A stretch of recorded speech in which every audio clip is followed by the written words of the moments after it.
I do think we need to create an opportunity for our young, talented people to stay here. And partly that's a wage story, but it's also a housing story, right? And it's it shows how all these topics that we talk about in the missing middle are all kind of tied in with each other, right? That we focus on the young urban middle class. We need to make sure that, the wages are high enough for them to make a go here. No, on the wage suppression piece, maybe what they should have to do is not bring in somebody at the prevailing wage, but bring in somebody at the prevailing wage plus 10% Ooh, I like that. or yeah, or something like that, where it's like, okay, if you're willing to go to that kind of extent, you really do, you really do have a shortage.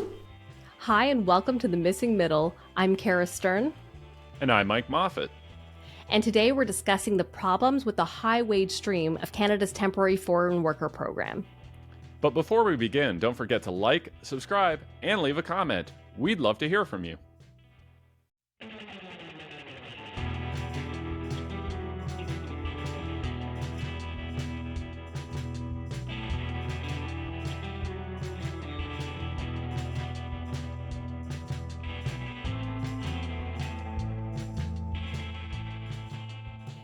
So on this program, we've talked quite a bit about the low wage stream of the temporary foreign worker program, but we haven't spent as much time talking about the high wage stream.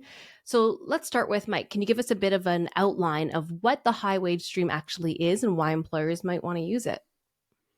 Yeah, so there's basically four streams of the temporary foreign worker program. So there's the agriculture stream that we talked about in a previous episode, the low wage stream. But there's two kind of high wage streams. One that's literally the high wage stream, and then a second one called the global talent stream, which is basically a version of the high wage stream designed to fast track applications for certain high wage occupations in the tech and engineering sectors. And if that wasn't confusing enough, there's also something called the International Mobility Program, which is another kind of temporary foreign worker program designed to, hire places that want to hire graduating international students here in Canada and things like that. That has like 11 different streams. We'll leave that to another episode entirely because that's I think worth talking about. But when we look at this high wage stream, it's for occupations that pay above the median wage in a province. So that's about $28 an hour here in Ontario. I know you were looking through some of the data on the high wage stream of this program. So, what stood out to you on the sort of types of jobs that the companies were using this for? There are so many types of jobs that you see when you start looking through it. So there's truck drivers, there's landscapers, a lot of construction jobs. But I also think it's important to point out that, like you said, that it was about $28 an hour is the minimum wage for these high wage streams. And I keep thinking that's not a high wage. If you're being brought into Toronto, for example, or anywhere really in southwestern Ontario, or even I'd say Ottawa, like it's not a great wage. And I think that when they say high wage stream, people are expecting a lot more because I don't think you can get a 1-bedroom apartment with a $28 an hour job. So I definitely think that they need to talk about that and how, like, maybe they need to reconsider the definition. But when you're looking through those ones, like the ones that stood out to me the most, where I was a little bit like, what's going on here, is when it's administrative assistants for offices. Like there's a lot of them who've been approved to do that. And I know, like, anecdotally, I've talked to friends who have tried to get those jobs. I know people, I have siblings in their 20s who have tried to get those kinds of jobs. And it's really hard to get those jobs. And it's the kind of thing that I'm like, why are we bringing people in? I think there's a lot of people working customer service retail right now who'd be very happy to be administrative assistants in offices. So I don't really understand why that's on there. Yeah, and I had a similar reaction, and it wasn't just the types of jobs, but also where these jobs were. Looking at locations where you think like doesn't really seem to be a tight labor market, and again, like in a place like my hometown of London, Ontario. So that combination of looking at these kind of admin assistant type jobs, other office type jobs in all across the country. So yeah, you wonder again, like just as we did with the low wage stream, like, are there really no Canadians or people who are already in Canada who can take these jobs. And, if it is just like with the low wage stream, if the issue is that the wages are too low, instead of trying to hire more people at the prevailing wage, could we see these wages go up somewhat? You and I have talked about how the low wage stream is suppressing wages of people who work in like coffee shops, for example. Is this also happening with software engineers and other tech workers? Yeah, so maybe, but it's actually more complicated than the coffee shop example. So, for instance, if a bunch of baristas move into a town, that's not really going to give you that many more coffee shops, right? The number of coffee shops we have tends to be more a function of the local demand and how much people like me want to go out and get coffee. It's different, at least theoretically it's different in the tech industry because they're selling globally, right? So the idea is that if you have more tech workers in a town, that creates more investments, international investment by tech companies. It allows for more tech startups, and at least in theory you get this kind of virtuous cycle going on where it actually on net creates more tech jobs and more tech activity.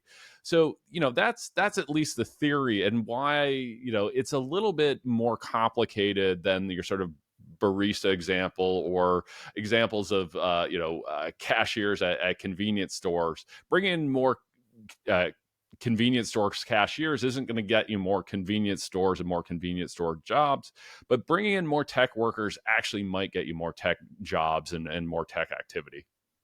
And if anyone's thinking of trying to figure out how to make a coffee shop work, I recommend opening one around the corner from Mike because I think most people are like, 60% water. I think he's about 60% coffee.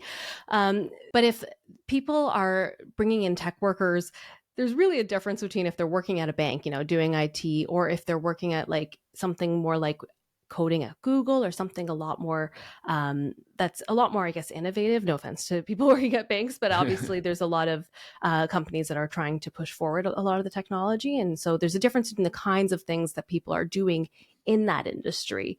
Is that Does that change anything? Yeah, it does.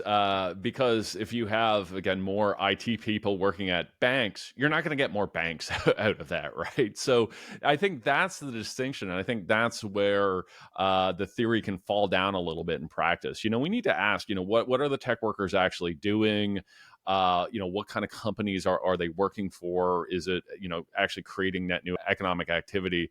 But that's kind of an empirical question. And I haven't seen any great studies on this. If there's Mm. some economists listening who have in the Canadian context, please shoot us a note. Yeah, but overall, I'd say this one is a little bit more complicated, and it's not quite as clear cut as it is in the coffee shop low wage stream example. It feels weird talking about a shortage of tech workers because you often hear from people who graduate from programs at Canadian universities studying this. And I often hear things like, oh, almost my whole class moved to the US. It's very common for people to move to the US to work in tech because the salaries are just so much higher there that no one here is even trying to compete with the US companies. And I have to wonder, like, if we have so many people coming in here to work those jobs, is that just leading to we train people here, they move to the US, they make a ton more money, and then the wages here kind of stagnate just like they do in a lot of other industries because we just fill it with people from abroad? Yeah, I think there's something to that. And again, I think this is where we start to question about the whole idea of this sort of prevailing wage piece that, are we just bringing in more workers to prevent that prevailing wage from going up? And then what happens is your tech superstars who graduate from University of Waterloo or Western or wherever else go, well, the wages are just too low here. So I'll move, and it doesn't even necessarily need to be a Silicon Valley. It could be a secondary tech sector place like a Miami, a Denver, an Austin, or so on. So, yeah, I actually think we do need to investigate that. I do think we need to start looking at what we mean by the prevailing wage. And these are all empirical questions. And I really hope some smart labor economists are out there looking at this stuff because, I'm not sure you're right about the wage suppression, but I'm not sure you're wrong either. So it's kind of an open question in my mind. But absolutely, I think we should be looking for ways to prevent that brain drain, to try and say, okay, let's make our tech sector as great as possible, so those people graduating from University of Ottawa or Western or Waterloo, they're excited to work here. I think there's something kind of sad about tax dollars going to university to train people who grew up in Ontario, who, or even if they didn't, people who are living in Ontario. We are subsidizing them to learn, and then they just leave. And we're like, let's just get people who weren't actually here, who didn't learn here, who maybe didn't grow up here. Like, there's something a little sad about that being our only option, it seems, right now. And it's lovely to have new people here, but also the fact that it results in so many people leaving is also a problem. Yeah, I do think we need to create an opportunity for our young, talented people to stay here. And partly that's a wage story, but it's also a housing story, right? And that's kind of, it shows all how all these topics that we talk about in the missing middle are all kind of tied in with each other, right? That we focus on the young urban middle class. We need to make sure that, the wages are high enough for them to make a go here, but also one of the big advantages to them going, okay, do I want to live in the GTA or do I want to live in Denver or Austin? Is that differential in cost of living, right? So I think we need to attack this several ways, and I think you and I and our producer Meredith are doing a good job of that. And I'm always happy to see others on Twitter and other forms of social media point these things out and provide some solutions, because yeah, absolutely, this is Everything's a a big housing problem. story. That's just it. Everything is a Everything leads housing back to story. housing. Yeah, well, that's just it, right? And we try to explain to people, it's like, well, look, no, this isn't just a housing podcast, but it feels like you and I can't talk about anything without it going back to housing, because it really is the one thing that touches the lives of our young urban middle class. Another thing that stood out to me when I was looking through the jobs that people are hired under was the fact that the University Health Network brought in 30 medical radiation technologists just in the first quarter of this year, or at least they were approved in the first quarter of this year under the global talent stream. And I wonder if that's the kind of job that, like, don't we have people here who could be trained to do that kind of job? Well, I do think that is another thing that we should be looking at, is, looking at these trends over time and going, okay, what occupations are we seeing increases in the use of temporary foreign workers in this high wage stream, or the global talent stream? Going, okay, should this be telling us something? Should this be telling us something about the types of programs we run at universities and colleges and that kind of thing? So absolutely, like this program, these temporary foreign worker programs should be designed for unusual shortages, right? Like something happens and we need to sort of react to it. Hmm. If there's chronic shortages in these occupations, and clearly looking at the data, there seems to be, then I think we need to be asking those questions about, like, okay, well, what is causing our inability to train these folks domestically, and those again could be Canadians or international students or so on, to fill those positions. So. Mm. You've been asking the question. I'm gonna flip it back on you. So we're kind of, you and I are kind of indicating that, yeah, we don't, maybe this isn't quite as problematic as the low wage stream, but it's clear to me that you and I don't love this, or at least love portions of this. So I got to ask you, Cara, like what changes or what reforms would you like to see to this program? I think the main thing is make it really hard to show that you can't find someone locally. I think right now a lot of people can put a job posting out there that has a whole bunch of qualifications that they know they're never going to find. They can say, we want someone with this many years experience in this program, and it's not actually necessary for the job, because there's lots of people who have, similar experience or a little maybe adjacent experience that they can learn. And I wonder how often there's people who really would be qualified for this who are being looked over because they're just not being considered at all because they don't meet criteria. And then that company can go to the government and say, look, I couldn't find anyone, sorry. And then also, of course, there's the wage part of it, that they Yeah. can just keep the wages lower. Like, maybe they need to show that they've increased their wages enough in order to prove that they can't find anyone for that wage. For that matter, I don't think job postings have to post the the range of the salary. I know in the States, there are a couple states that have started Mm, doing that, but here we don't do that. And that would probably go a long way too, because right now I think that there's a lot of jobs that like we don't actually know how low the pay is when you just look at it yeah. in the public. Um, but I think if they made it really hard for a company to prove that they can't find someone locally and they can't train someone locally in a reasonable amount of time, I don't know what that is, but we can come up with a definition, then they can hire someone. But otherwise, they should probably hire someone locally. What do you think? Yeah, no, I'm with you on that one, and I certainly like the idea of wage transparency. We define median again as or the what is high wage as anything above the median, and I couldn't agree more with your earlier comment that this still doesn't get you all that far in the city of Toronto. So I think we need to raise that and go okay. Look, if you can't find anybody locally to work for 50 or 60 bucks an hour, then yeah, okay, maybe we can figure somebody to bring somebody in internationally to do that. So I think first of all looking at that threshold, and then secondly, on the wage suppression piece, maybe what they should have to do is not bring in somebody at the prevailing wage, but bring in somebody at the prevailing wage plus 10%, Ooh, I like that. or yeah, or something like that, where it's like, okay, if you're willing to go to that kind of extent, you really do have a shortage. But I think that's what we should be looking at is finding ways to raise the threshold. So this program is used by companies who really do need it. And it's used by, again, to bring in your nuclear technician from Germany or what have you. It's not just used to suppress wages.